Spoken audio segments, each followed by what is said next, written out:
opening day. I kind of kicked it around here. The weather's real good this opening bow. We couldn't be more than happy. I mean, it's 47 degrees on the opening morning, so they ought to be up and moving. Major movement looks like it's around 8 a.m. It's about 6 o'clock now, so I've got about 45 minutes before daylight.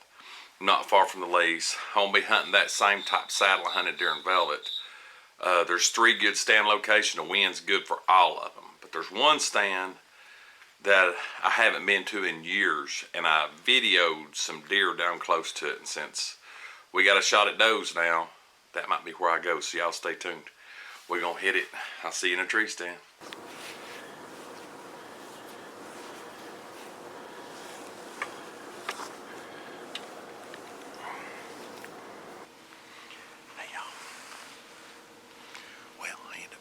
Stand. Main reason I did, it's hard to beat this stand early season. 2, it was deathly quiet. It took me forever to get to the stand. So my stand's the closest of the 3 I was going to. It's 48 degrees. Oh, it's awesome for early season bow. Looks like we got a little fog coming in. Wind shifted from what they said it was going to be. I think we'll be okay. We're up high. I'm 30 foot up the chestnut oak. But this Hoyt's up here ready to go. Fingers crossed it's open morning. We've waited a long time for this, so y'all stay with us. We'll see what we see the next little bit.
Well, as y'all seen, I got a little rattled. Oh, I was watching. First it's a spike, so I was just gonna record him. And then I seen there was a big doe behind him. And right before that, I had been videoing a deer way out there, about 150 yards. I was trying to video it, but everything's so green in here. The camera picks up on it. You can't see it a long ways. And you really got to watch the viewfinder to see where you're at. But anyway, I'd give up on filming that deer and seen these deer coming.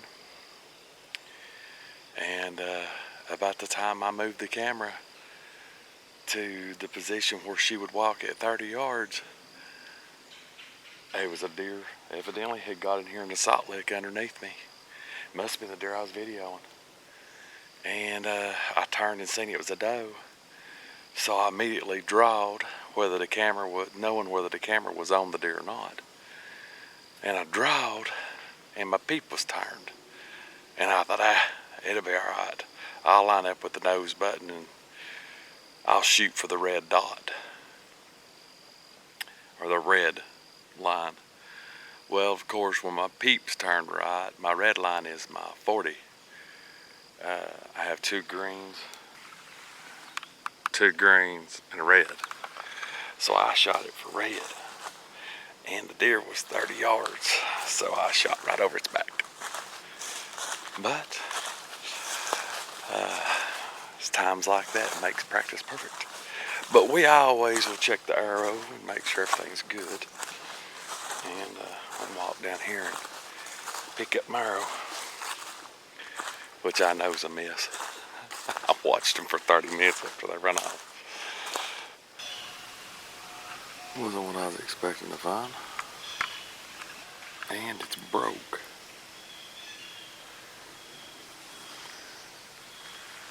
And I can't find the arrow nowhere. Well, finally found it. And that sucker is broke plumb in two. I don't know what happened. That's crazy. I mean, it's broke. Of course, there's no blood in it. And the blades are not even indented. I've had to hit something. I have no idea.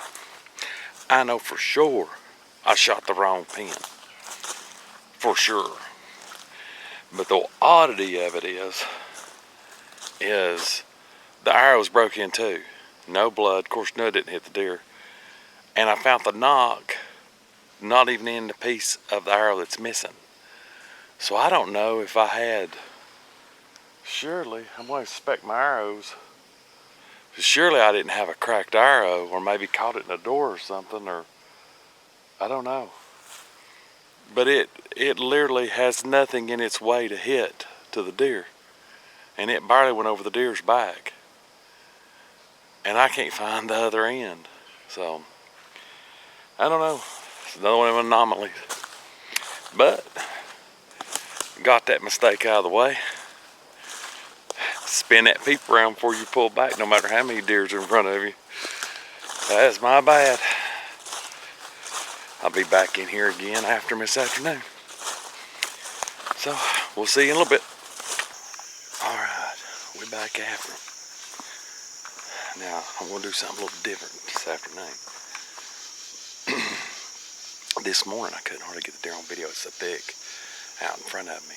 But I had a bunch of deer feed in front of me and then go off down to my right from my stand. And it's a stand called Finger Ridge. I killed a couple of does out of it last year and seen cardiac in it. I think in episode 3 or 4 on the 2020 deer season. But anyway, we're going to make our way. I'm going to make my way down in there and set up down at Finger Ridge because they bed in the pines.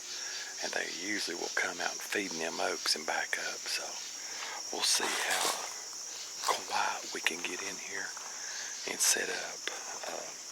I think they should be on their feet around 6. It's about 4 o'clock now, so we'll sneak back in here. See you in the stand.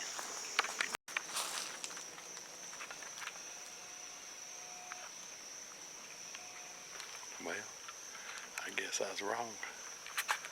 They're already on their feet. Well, I'm set up. Didn't hear anything blow or run out on my way in. This place is full of acres.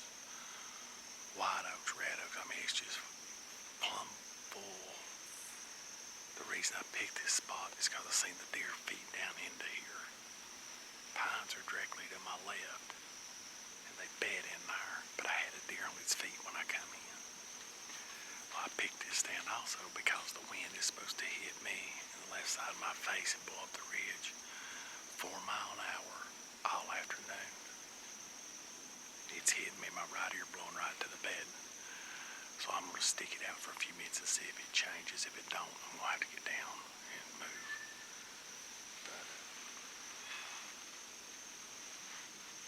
we'll see.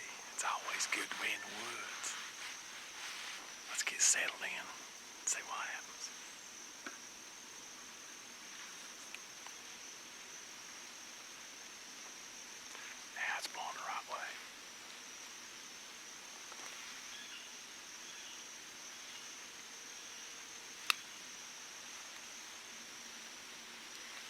set out here and see what happens.